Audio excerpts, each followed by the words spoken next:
On our wedding night, my husband, Ralph Raymond, dropped dead in our bed and left me hundreds of millions. Naturally, everyone told me to remarry while I was still young. Even my best friends secretly set me up with a guy. Broad shoulders. Slim waist. Not as hot or rich as Ralph, but young, sweet, and always there. Then he proposed. And glowing messages blew up in front of my face. Do not say yes. Lila set this whole thing up. She knows Ralph's ghost is still right beside you. The second you take that ring, everyone will call you a gold digger and a cheating liar. Ralph's love will turn into hate. When he comes back from the dead, you're the first person he'll strangle. And your fake bestie? She'll save the man you betrayed, steal his heart, take his fortune, and spend the next 40 years living your life. Their epic love story will be the only thing anyone talks about. I stared at the guy on one knee, holding out a diamond ring. A few seconds passed. I chose to trust the messages. Then I slapped him. Matthew John clutched his cheek. Are you insane? I'm proposing to you. What the hell is wrong with you? I didn't have time to care about his sudden attitude switch. Ralph had always been insanely possessive. When he was 5, he got into a fight at school. His dad bragged that their family was loaded and Ralph could have anything he wanted. Ralph only wanted me. From that day on, I had an overprotective childhood friend shadowing me everywhere. He'd looked after me like he was a tiny adult for as long as I could remember, right up until I turned 18. Even my mom said he hovered way too much. Ralph didn't care. When I was 19, some guy on the street whistled at me. By morning, Ralph had every thug chased out of Southvale. The city was later named the best place to live 5 years in a row. At first, I didn't believe the messages. I'd held Ralph on our wedding night until his body went cold and stiff. Then I watched his coffin get sealed and lowered into the ground. But glowing messages were literally floating in front of me. What if they were real? The thought of Ralph watching me with Matthew for the past 3 months sent a violent shiver through me. Even the breeze felt icy. Sophie. Lila frowned. You've been with Matthew forever. You even said you two know each other inside and out. Isn't marriage the obvious next step? What's gotten into you? I opened my mouth, but more messages flashed through the air. My blood went cold. Saying you know Matthew, inside and out, right in front of Ralph? Girl, that makes it sound like you've already slept together. Ralph's been following you for 3 months. He's heard plenty of crap like that. Saying yes would be the final straw. That's when it hit me. Lila loved making suggestive comments like that. I'd never done any of it. I always thought it was harmless best friend teasing. But if Ralph's ghost had really been beside me, then she'd been doing it on purpose. She wanted him to hate me. When did I ever say that? Maybe because it was the first time I'd pushed back. Lila froze. Lila's not wrong. We'll be that close sooner or later. Matthew frowned, looking more annoyed than confused. What's with you today? I love you. You love me. So why won't you say yes? Don't you want me with you forever? Can you really let me go? More messages flooded my vision. The one he really loves is Lila.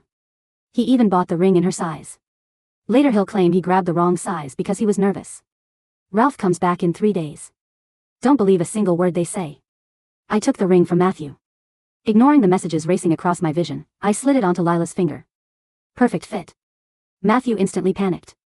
This is my first proposal. I was so nervous, I bought the wrong size. Even his excuse matched the messages exactly. A chill sank into my chest. If the messages were right, if Ralph really came back in 3 days, and I'd said yes to Matthew, I wouldn't just lose the hundreds of millions Ralph left me. Ralph would hate me enough to kill me. 3 days. I'd wait. If the messages were real, I'd know soon enough. You've got it all wrong. I met Matthew's hopeful eyes and gave him a cold smile. I've never seen you as anything but a friend. I've got it wrong? Matthew stared at me, stunned. Then he grabbed my hand. Sophie, quit being stubborn. I know you're mad about the ring. We'll go pick out a new one right now. Lila took my other hand with a smile. Exactly. He was just nervous. You two need to get married already. Then I can finally stop worrying. Of course she can. The second you put on that ring, Ralph goes on a killing spree. She's seriously ruthless. You've never even done anything to her. I looked at the face I'd known for 10 years. For the first time, she felt like a total stranger. Why are you so desperate to make me marry him? Lila froze. Then she frowned. What's with you today? Haven't you always liked Matthew? You said he's younger than Ralph. That you were sick of Ralph acting like an old man. And you even said you and Matthew. Ralph was only 2 years older than me. But he was so steady and mature that people always guessed he was older. He also loved dressing me in soft, youthful colors. People got it wrong all the time. Once, a guy trying to flirt with me called Ralph an old man. Ralph got so furious he landed himself in the hospital. I'm older than you. If I die first, there won't be anyone left to take care of you. That fear never left him. I'd never complained about his age. Not once. Lila was making the whole thing up. I smirked and slapped Lila. The next second, Matthew shoved me to the ground. Have you lost it? Lila's not well. How could you hit her? He pulled the stunned Lila into his arms, his eyes full of worry. Me? I was still on the floor. He didn't even look my way. I wasn't an idiot. I knew exactly who mattered to him. The ring was my fault. Be mad at me. Don't blame Lila. In his panic, the mask slipped completely. Matthew didn't love me. Not even close. I said nothing. My scraped knee was already swelling. He finally noticed. He froze, then came over, guilt all over his face. I'm sorry, Sophie. I'll take you to the hospital. I stepped away from his hand. Lila looks pale. Take her first. Matthew opened his mouth, then quickly nodded. Okay. I'll take Lila first, then come back for you. After that, we'll pick out a new ring. Then he scooped her up and rushed off. I ran into them again at the hospital. Matthew leaned over Lila, gently rubbing her temples the same way he used to rub mine. After Ralph died, I fell apart. A woman alone with hundreds of millions and no one to protect her. That was basically a ticking time bomb. Ralph's relatives came at me with schemes and insults. I was drowning in grief. For a while, I was too scared to even leave the house. Then Lila showed up with Matthew. He stayed by my side every day and slowly pulled me out of it. I loved Ralph. But he was gone, so I buried those feelings deep. And I really thought Matthew cared about me. Sophie. His face lit up when he saw me. He hurried over. Don't worry. Lila's fine. She was just scared. Come on. Let's go pick out a ring. Lila has great taste. She'll help you find the perfect one. I'm not marrying you. His face went stiff. I made one small mistake. Why can't you forgive me? I even sold my house back home so I could buy us a mansion. Matthew pulled out the paperwork for the mansion and held it out. I'll be a good husband. I'll help you forget everything you've been through. Exactly. Once you marry him, you'll be stuck paying the mortgage while he never works a day in his life. And obviously, he'll need a brand new sports car. Then when you die, he won't even bother claiming your body. I laughed. Did you pay for it in cash? Matthew reacted like I'd hit a nerve. It's financed. But I'll cover the mortgage myself. Sophie, you have to trust me. Lila let out a sigh. I know you care about money. You told me if Ralph hadn't been rich, you never would have married someone that paranoid. You also said he was nothing like Matthew. That you loved Matthew, and never loved Ralph. I smiled. Lila relaxed. Once you and Matthew are married, you'll be family. Who cares who pays the mortgage? Matthew grinned too. Exactly. We'll be family. No need to keep score. And forget Ralph. You were already sick of him controlling you. Now he's dead. You should be happy. Nothing can stop us from being together. Watching his wife blow her own money on another man is enough to make Ralph snap. Quit pushing your luck and kick them out already. Done? I asked. Matthew paused, then nodded. So I slapped him. Lila gasped. The second she opened her mouth, I slapped her too. You did help me after Ralph died. I'll give you that. But you had no right to trash him. And I always loved him. I never hated him. I stared her down. Lila, you keep lying. Anyone listening would think Ralph was standing right here, and you wanted him to hear every word so he'd hate me. Her eyes flickered. Sweat beaded across her forehead. Ralph is dead. How could he be here? And you did say those things. You just forgot. I was done arguing. The more they talked, the more chances they had to turn Ralph against me, assuming he really was here. I turned and walked away. Behind me, Matthew shouted, Sophie. I already told both families. The invitations are out. The wedding's the day after tomorrow. Go home and cool off. Your mom's not well. Don't stress her out. I went back to the mansion Ralph and I had shared after the wedding. The staff stayed downstairs. I was alone on the second floor. Curled up in bed, I couldn't shake the weird chill in the room. Ralph has been watching you. The messages only made me more nervous. I grabbed one of Ralph's photos and hugged it to my chest. Honey, you're the only person I've ever loved. From start to finish. Before I knew it, I fell asleep. Then Ralph appeared in my dream. His dark eyes locked on mine. His ice-cold fingers gripped my chin. You lied to me. He said it again and again. My lips shook as I tried to explain. Then his hand closed around my throat. Ah. I shot awake, drenched in sweat, and stumbled to the mirror. Not a single mark. But I could still feel his fingers around my neck. No. I never took Matthew's ring. Ralph wouldn't kill me. I splashed cold water on my face, trying to calm down. Matthew sent wedding invitations to both our families, everyone at his school, and even the people online who followed Ralph and me. To them, I'd moved on barely 3 months after my husband died. So obviously, they decided I'd been after Ralph's money all along. My socials blew up with people calling me a black widow and a gold digger. I was furious. I posted a video saying I'd never remarry. Nobody believed me. Hoping to sleep better, I went back to my parents' house. Mom had made a huge meal. The second I lifted my fork, more messages popped up. Your mom's furious you refused to pay for your brother's wedding, so she sold you out. The food's drugged. Once you eat it, she'll force you to marry Matthew. Matthew paid her 50 grand. She doesn't care whether you agree. This wedding is happening. Ralph's about to go full villain. My hand froze. I'd only refused because my brother's girlfriend was a scammer. I didn't want my whole family getting played. Besides, Ralph had already given them more than enough money during our marriage. He always said he'd take care of my family so I'd never have to worry. And Mom still sold me out for 50 grand. Mom, I'm not marrying Matthew. Her face changed instantly. She clutched her chest and gasped like I just attacked her. My heart tightened, but before I could speak, she snapped, if you don't marry Matthew, then who will you marry? Everyone online already thinks you're a black widow. Turn him down, and no one else will ever want you. The venue's booked. The invitations are out. If you back out now, everyone will laugh at us because our daughter couldn't land a husband. I'm your mother. I know what's best. If I say you're marrying him, then you're marrying him. My fingers tightened around the fork as cold spread through my chest. I'm leaving. The second I stood, everything went black. I hit the floor. Good thing I put some in the incense too, Mom said with a smug laugh. She locked me in the attic for 2 whole days. Strangely, I didn't see a single message the entire time. Then Mom dragged me to the wedding venue. The place was packed. And with one glance, I recognized the man I'd never forget, even with a mask covering half his face. Ralph was really back from the dead. The messages had been telling the truth all along. Thinking about how Lila and Matthew had played me for the past 3 months, how they'd made me look like a complete fool. My eyes burned. Without thinking, I started toward Ralph. Sophie. Matthew grabbed my hand, forcing our fingers together. To everyone watching, we looked like a happy couple. I knew you'd come, he said with a smile. I knew you still loved me. I met Ralph's eyes. My teeth chattered, but I didn't have the strength to pull away from Matthew. Matthew, are you insane? I never said yes. His hand clamped down on my shoulder, squeezing hard enough to make my bones ache. Still, he smiled like a loving groom whispering to his bride. That's enough. Be good. We're getting married. Then he dragged me onto the stage. I looked back at Ralph, silently begging him to help me. If he'd really been beside me this whole time, he had to know I was being forced. I didn't want to die. Ralph. But the second I turned, Lila stepped in front of me, blocking my view. Have you lost it? Ralph's dead. Matthew's your husband now. Matthew and Lila marched me onto the stage. Ralph stayed where he was, watching from the crowd.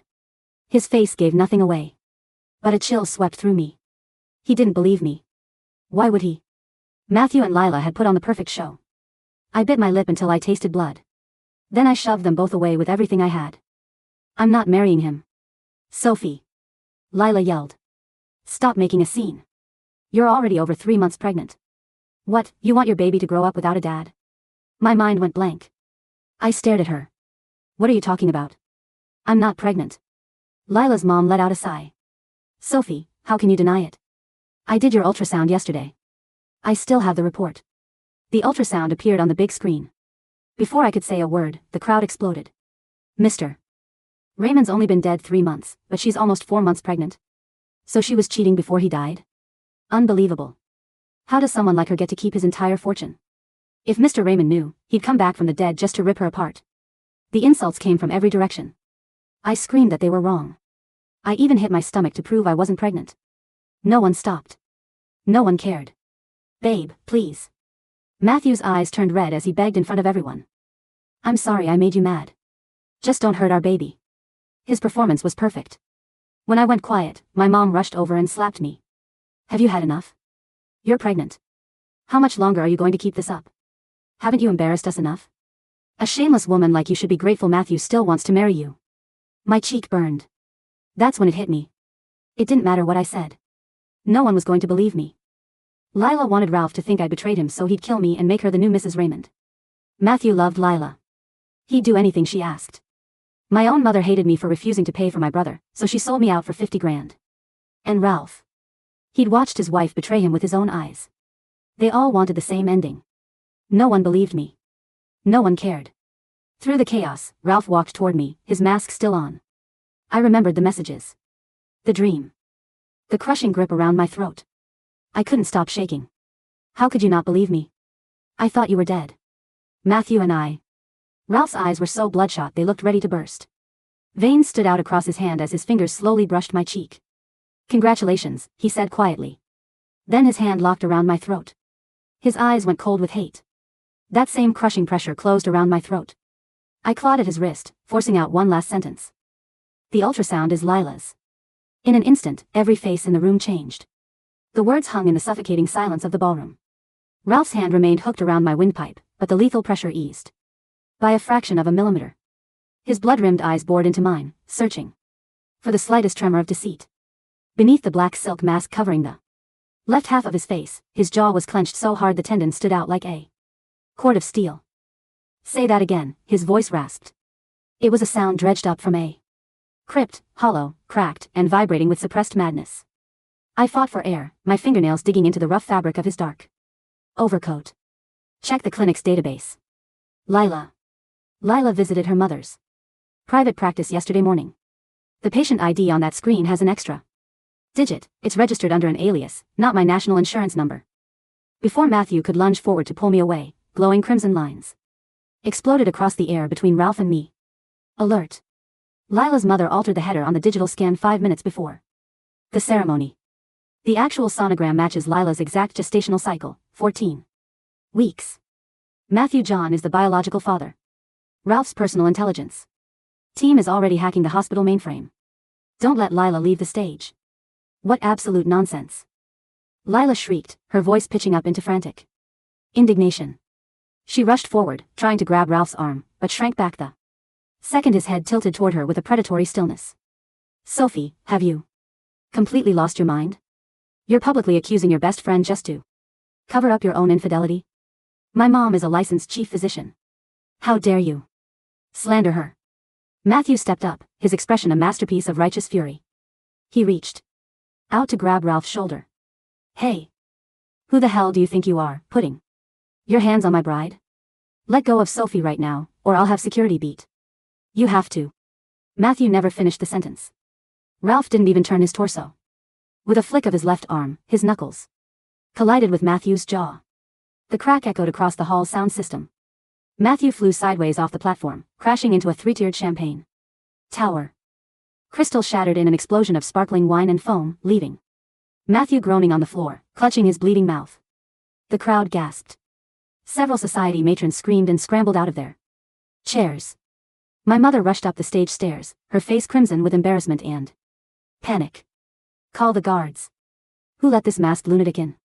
Sophie, get away from him. You ungrateful little wretch, you've ruined your own wedding. Ralph slowly turned to face my mother. He reached up with a gloved hand and peeled the black silk mask from his face. The room died. The ambient chatter, the clinking of spilled glass, the frantic whispering, everything went dead silent. The face beneath the mask was paler than porcelain, framed by sharp, aristocratic cheekbones and dark hair that fell messily across a forehead marked by a faint, jagged surgical scar. But there was no mistaking the eyes. Cold. Obsidian, carrying the terrifying weight of an empire that had dominated the South Vale elite for a decade. Our Ralph. My mother staggered backward, her heels snapping under her weight. She hit the floor hard, staring up at him as if staring into the open gates of hell. No, you're dead. You died on the wedding night, we buried you. Is that what you told yourself when you pocketed $50,000 to sell my wife to a gigolo? Ralph's voice was dangerously low, slicing through the air like a scalpel. He dropped his hand from my neck and caught my waist instead, yanking me flush against his chest. His body was burning with a strange, unnatural fever, yet his grip was an iron cage. He wasn't letting me go. Not now. Not ever. 3 months, Ralph whispered near my ear, his breath brushing my hair. I laid in a sterile subterranean coma for 90 days while my body purged neurotoxins. And every waking second of my consciousness, I was told you were picking out drapes for a new mansion with him. I looked up into his terrifying, beautiful face, tears blurring my vision. I slapped him. Twice. I never took the ring, Ralph. Not once. A golden glow lit up my eyes, heart rate dropping from critical rage levels. Ralph's sanity index, stabilized at 60%. Keep telling the truth, girl. He spent the last month watching your every move from the shadows. Ralph's gaze softened for a split second, then snapped back to the shivering figures on the floor. Bring them in, Ralph commanded into the lapel of his coat. The heavy double doors of the grand ballroom swung open with a resounding bang. A squad of men in charcoal gray tactical suits marched in, escorting two terrified individuals in handcuffs, Lila's mother, Dr. Evelyn Hayes, and the head IT technician from Southvale Central Hospital. Dar. Hayes looked as if she had aged 20 years in an hour. Her white coat was rumpled, her glasses crooked, and she was shaking so hard she could barely stay upright.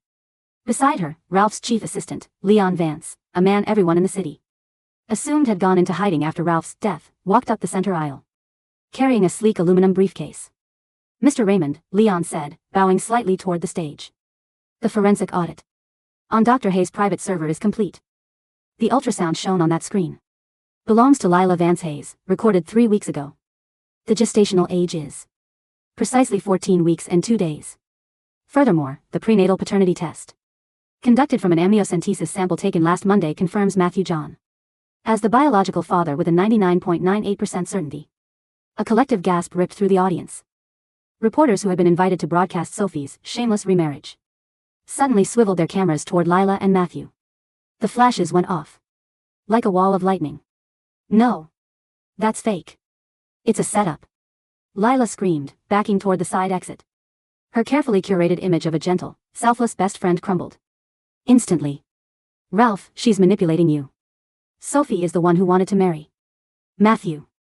She told me you were cold, that you were smothering her, that she couldn't wait to be free. Did she? Ralph's voice was ice. He didn't even look at Lila, his eyes remained fixed on Matthew, who was struggling to sit up amidst the puddle of champagne and broken glass. Check the voice recordings on Lila's cloud storage. She used deepfake AI audio software to synthesize Sophie's voice and played it near Ralph's surveillance. Bugs. The glowing prompt flashed before my eyes in vivid crimson. My stomach turned. Leon, I spoke up, my voice steadying as the adrenaline surged. Check Lila's laptop bag. In the side pocket, there's an external hard drive with audio modulation software. She didn't just tell lies, she generated fake voice clips of me confessing love to Matthew and blasted them in Ralph's empty penthouse. Lila's face turned the color of chalk. How do you know that? Leon didn't wait for her permission. 2 guards stepped forward, snatched Lila's designer handbag from the VIP table, and produced the exact silver drive. Leon plugged it into a tablet connected to the ballroom's main audiovisual console. Within seconds, the audio files were projected across the room's surround sound. The robotic rendering artifacting in the background was undeniable. Anyone with a basic ear for production could hear the spliced frequencies. Ralph is suffocating me. Matthew is so much better. Once Ralph is gone, the money is ours. Followed immediately by an unedited voice memo from Lila to Matthew. Make sure you propose in front of Sophie's friends. If she hesitates, force the ring on her. Once the news breaks, Julian Raymond will release the second half of the inheritance funds to us, and Ralph's ghost will never rest in peace. The entire room fell into a stunned, horrified silence. The guests, high society elites, business partners, former colleagues, stared at Lila and Matthew like they were venomous insects. Julian Raymond? Ralph repeated the name softly, a terrifyingly cold smile touching his lips. So my dear cousin was the one paying your bills. Matthew began to crawl backward, his hands bleeding from the glass shards. Mr. Raymond, please. I didn't know you were alive. Lila told me you were dead and buried. She said if I played along, I'd get $10 million and a seat on the board of the Raymond Logistics subsidiary. I was just following orders. Matthew, shut up. Lila shrieked, lunging at him with her nails out. You coward. You pathetic parasite. You were the one who wanted her money so you could pay off your illegal gambling debts in Macau. The two of them began brawling on the floor right in front of the cameras, tearing at each other's clothes, screaming curses that shattered whatever veneer of elegance they had ever possessed. My mother stood frozen, trembling violently. She looked at Ralph, then at me, her voice squeaking. Sophie. Sophie, my sweet girl, you know Mommy was just worried about you. I didn't know these people were monsters. I was only trying to protect your reputation. I looked at the woman who had locked me in an attic for 2 days after drugging my tea. You took $50,000 to sell me off like cattle, I said, my voice dead of all warmth. You used Ralph's generosity to buy luxury apartments for my brother, and when I refused to fund his scam of a wedding, you fed me tranquilizers. From this moment on, you don't have a daughter. Sophie. You can't do that, she wailed. I'm your mother. Leon, Ralph interrupted, his voice dropping the temperature in the room by 10 degrees. Freeze every account tied to the Raymond family trust currently subsidizing the Miller household. Reclaim the title deed to the villa in South Vale West. Issue a formal lawsuit for extortion, unlawful imprisonment, and conspiracy to defraud. My mother collapsed onto the floor, clutching her chest in genuine agony as security guards moved in to escort her out. Ralph didn't look at her again. He swept me up into his arms, lifting me off the stage as effortlessly as if I weighed nothing. Ralph. Put me down, I can walk. Be quiet, he murmured, his face burying into the crook of my neck, breathing in the scent of my skin as if he had been starved of oxygen for an eternity. You've been out of my sight for 3 months, Sophie. You don't get to touch the ground today. The black Maybach glided through the iron gates of the Raymond estate on the cliffs overlooking South Vale Bay. Throughout the drive, Ralph had not released his hold on my hand. His fingers were laced through mine with an intensity that bordered on painful. Every few minutes, his thumb would trace the pulse point on my wrist, confirming over and over that I was alive, warm, and sitting beside him. Danger level, moderated. Ralph's obsession index, 95%. Warning, he still suffers from severe neurotoxin aftereffects. His nervous system is unstable. Do not provoke his abandonment triggers. The glowing text hovered above the dashboard before gently dissolving into thin air. I turned my head to look at him. In the dim amber light of the car's interior, the sharp angles of his face looked carved from marble. There were faint purple shadows under his eyes, and his skin had that translucent quality of someone who had spent months attached to life support machinery. How did you survive? I asked quietly. Ralph's hand tightened slightly. He looked straight ahead through the tinted windshield. The champagne on our wedding night, he said, his tone deceptively flat. It contained a designer peptide toxin derived from sea anemone venom. It mimics brain death and cardiac arrest within 40 minutes. Julian Raymond bribed the chief sommelier at the reception. My breath hitched. On our wedding night, you collapsed in my arms. Your heart stopped beating while I was holding you. My pulse was undetectable to human touch, Ralph continued. Julian's men tried to take my body directly to the crematorium under the guise of an expedited burial. But Leon intercepted the transport. For 90 days, my medical team kept me in a hypothermic state in a bunker 3 levels below the harbor, filtering my blood 12 hours a day. He turned his dark eyes toward me. A storm of dark, possessive longing swirled within them. Every time I drifted out of the coma, I heard the surveillance feeds. Lila's fabricated voice memos. Reports of Matthew visiting you.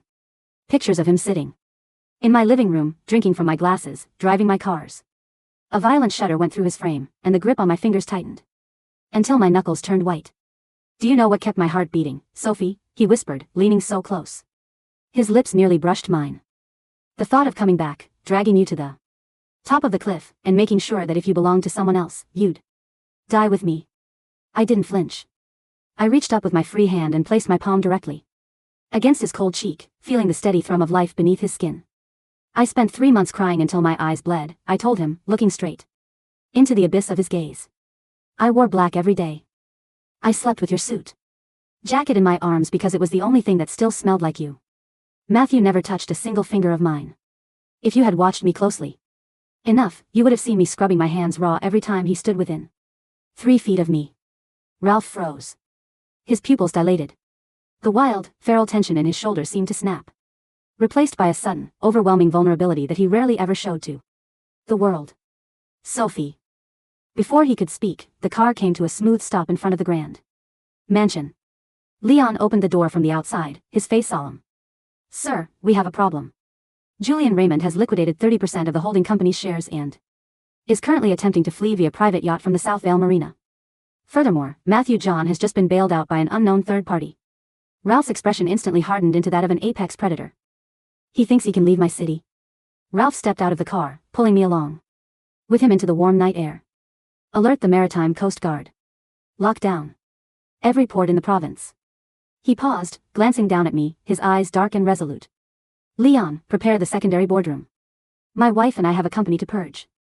Inside Ralph's private study, the walls were lined with multiple high-definition monitors displaying live surveillance feeds, financial charts, and encrypted communication logs.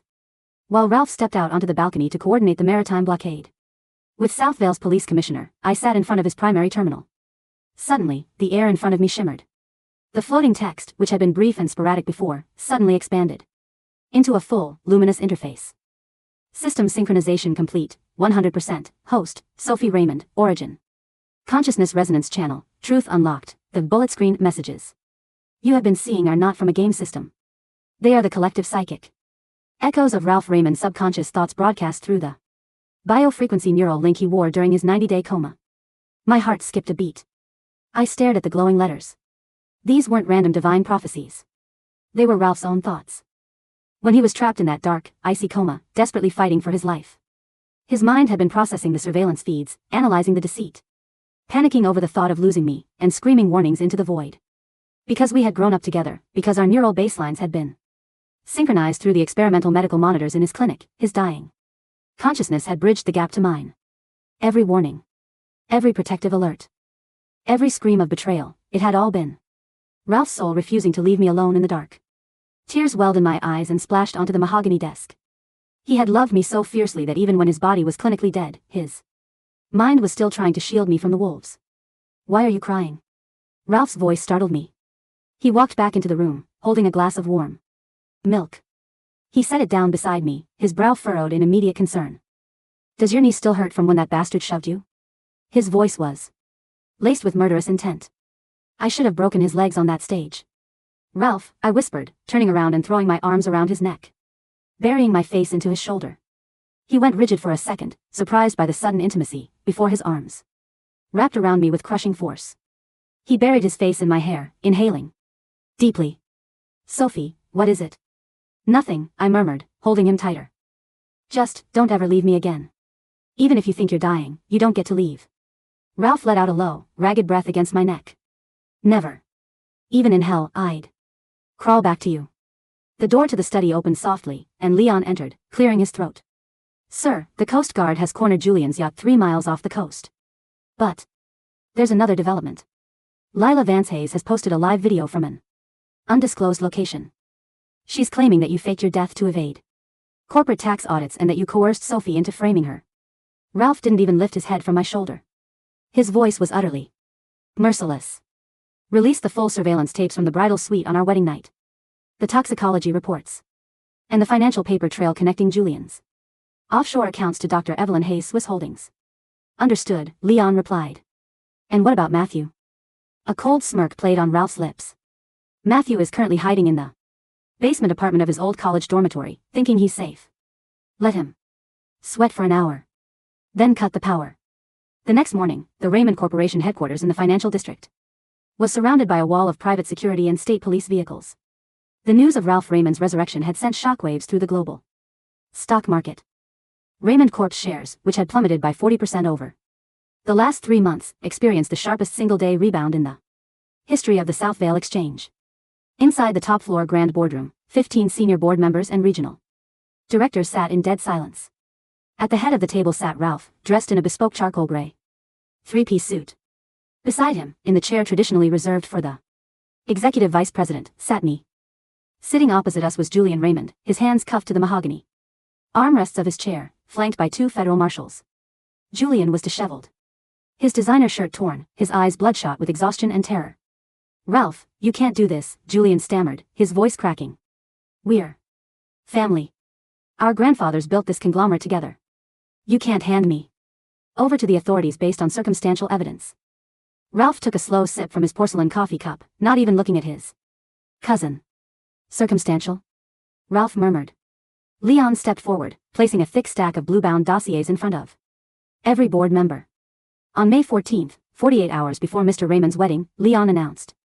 His voice crisp and clear, Julian Raymond wired €2.4 million through an offshore shell company in the Cayman Islands to an account registered to Dr. Evelyn Hayes. That exact amount was used to purchase a restricted military-grade neurotoxin from an unauthorized laboratory in Eastern Europe. Leon tapped a remote control, and the boardroom's projector lit up. Furthermore, we have retrieved the encrypted WhatsApp logs between Julian Raymond and Lila Vance Hayes. The plan was twofold: eliminate Ralph Raymond, allow Sophie Miller to inherit the primary estate, manipulate Sophie into marrying Matthew John, and then legally drain the Raymond family trusts through proxy investment vehicles. The board members looked at Julian with disgust. Several elder directors who had previously supported Julian slammed their folders onto the table. "You scoundrel," an elderly director shouted. "You almost destroyed the entire corporation for your personal greed." Julian's face twisted into an ugly sneer. He glared past Ralph, locking his venomous eyes onto me. "And you?" Julian spat at me. "You think you've won? You're nothing but a low-born social climber. Ralph treats you like a prized pet, but the moment he realizes you're a liability, he'll discard you just like everyone else." I stood up from my seat, walked calmly around the long conference table, and stopped right in front of Julian. Without hesitation, I picked up the heavy crystal water pitcher from the center of the table and poured the ice water directly over his head. Julian sputtered, choking on the freezing water, thrashing against his handcuffs. "I didn't marry Ralph for his fortune, Julian," I said, my voice cutting through the room with absolute authority. "I married him when he had nothing but a rundown workshop in Northvale and a dream to build a logistics empire. I stood by him through 3 assassination attempts and 2 hostile takeovers. You thought you could break us with a cheap gigolo and a fake ultrasound?" I leaned down, meeting his panicked, shivering eyes. "You will spend the rest of your natural life in a maximum security federal penitentiary. And every cent you ever embezzled from this company will be donated to the Southvale Children's Trauma Center under Ralph's name." Behind me, I could feel Ralph's gaze burning into my back, not with suspicion, but with an intense, unbridled pride and adoration. Obsession index, 100%. Faith index, infinite. Ralph's heart has completely healed. The floating letters drifted softly across my vision, glowing with a pure, brilliant gold before slowly fading away into the morning sunlight. "Take him away," Ralph ordered quietly. The marshals hauled Julian out of the room, his curses echoing down the hallway, until the heavy mahogany doors clicked shut. With Julian Raymond officially indicted on charges of attempted murder, corporate espionage, and high treason, the dominoes fell with terrifying speed. By noon, Dr. Evelyn Hayes was stripped of her medical license and arrested for medical malpractice, forgery of state health records, and illegal acquisition of controlled biochemical substances. Lila Vance Hayes was cornered by the press outside an upscale hotel near the airport where she had been hiding. Dozens of microphones were thrust into her face as live streamers and major news outlets broadcast her disgrace to millions across the country. "Ms. Hayes, is it true you faked your pregnancy records to ruin Sophie Miller's marriage? Did you receive over $2 million from Julian Raymond to orchestrate the defamation campaign? What do you have to say about the audio logs exposing your manipulation of Matthew John?" Lila covered her face with her designer coat, sobbing hysterically as the police escorted her to a waiting patrol car. Her luxury endorsements were cancelled. Within minutes, her social media accounts were permanently banned for coordinated harassment, and the civil lawsuits filed by Raymond Corp sought damages exceeding $50 million, an amount that ensured she would be bankrupt for the rest of her days. Meanwhile, Matthew John's ending was even more pathetic. Having spent the night hiding in a squalid basement, terrified that Ralph's men would kill him, Matthew finally broke. When the power in his building was cut, and 2 black SUVs pulled up outside, he ran out into the street in his bare feet, screaming for the police to protect him. He was immediately apprehended for fraud, identity theft, and extortion. The luxury mansion he had supposedly bought for Sophie was revealed to be rented under fraudulent credit cards, and the real estate agency sued him for property damages and unpaid fees. As for my mother and brother, the Raymond family trust formally revoked the deed to their luxury villa.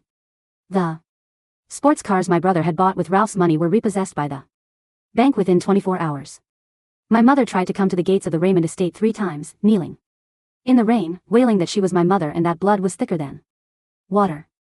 I never went down to see her.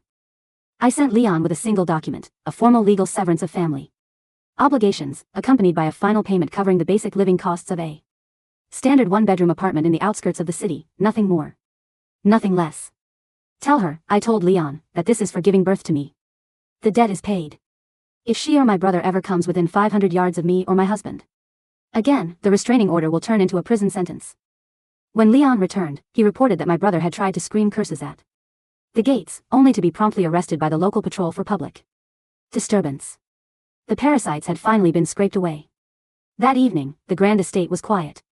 The ocean breeze swept through the French doors of the master bedroom, carrying the salty, clean scent of the sea. Ralph stood by the floor-to-ceiling windows, wearing a loose black silk robe. He was staring out into the dark waters of the bay, a crystal glass of whiskey in his hand. I walked up behind him, sliding my arms around his waist and resting my cheek against his broad, warm back. He stiffened for a second, then relaxed, resting his free hand over mine. "You should be resting," he said softly. "The doctor said you were dehydrated and under severe emotional stress for 3 days."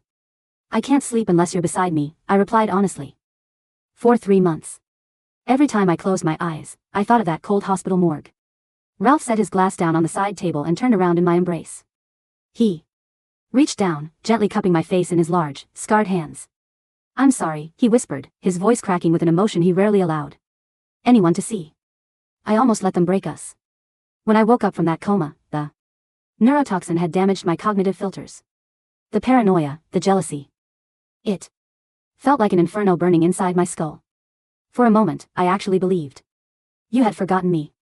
"I know," I said, rising onto my tiptoes and pressing a soft kiss to the scar on his temple. "I know how much it hurt. But I'm here. And you're here." He looked down at me, his dark eyes shining with an intensity that took my breath away. "You called out to me on that stage," he murmured, his thumb brushing over my lower lip. "When I had my hands on your neck. Why didn't you scream for help? Why did you only look at me?" "Because if I was going to die," I said softly, looking straight into his soul, "I wanted to look at the only man I've ever loved. Even if he hated me." Ralph let out a choke sound, pulling me into his arms with a desperation that crushed the air from my lungs. His mouth came down on mine in a fierce, possessive, all-consuming kiss. It tasted of whiskey, sea salt, and a love that had defied death itself. There was no more hesitation. No more floating messages in the air. The system, the psychic resonance, the supernatural bullet screen, it had all vanished. Because the doubt that birthed it was gone. All that remained was the two of us, anchored to each other in the quiet dark. 1 year later. The Cathedral of St. Jude in Southvale was decorated with 10,000 white roses. The entire city had ground to a halt. The main boulevard leading from the harbor to the cathedral was lined with thousands of citizens, business leaders, and international guests who had gathered to witness the official re-wedding of Ralph and Sophie Raymond. In the bridal suite, I looked at myself in the full-length mirror. The wedding gown was a custom masterpiece designed by Ralph himself, delicate French lace woven with microspun silver threads that shimmered like starlight under the chandeliers. Around my neck hung the heart of Southvale, a 50-carat blue diamond that Ralph had bought at an auction in Geneva 3 months prior. "You look stunning, Mrs. Raymond," the stylist whispered with genuine awe. A knock sounded at the door, and Leon stepped inside, bowing with a respectful smile. "Ma'am, Mr. Raymond is waiting at the altar. He specifically instructed me to tell you that if you take longer than 2 minutes, he will come in here and carry you down the aisle himself." I laughed, gathering the silk train of my dress. "Tell him I'm on my way." As the massive carved doors of the cathedral opened, the grand organ swelled with the triumphant chords of the wedding march. The entire hall stood up in unison. At the end of the long, velvet-carpeted aisle stood Ralph Raymond. He wore a tailored midnight black tuxedo, his posture commanding and regal. The jagged scar on his forehead was still visible, but rather than marring his handsome face, it gave him the dangerous, indomitable presence of a king who had fought his way back from the underworld to reclaim his crown. His eyes locked onto mine the moment I stepped into the light. In those dark, fierce, endlessly deep eyes, there was no more madness. No more suspicion. Only an ocean of devotion so vast it could swallow the world whole. I walked toward him with steady, joyful steps. When I reached the altar, Ralph didn't wait for the priest to speak. He stepped down from the dais, took both of my hands into his, and brought them to his lips, kissing my knuckles with reverent tenderness. "You're late by 30 seconds, he murmured with a faint, breathtaking smile. "I was making sure the dress was perfect for you," I whispered back. The priest cleared his throat with a warm smile.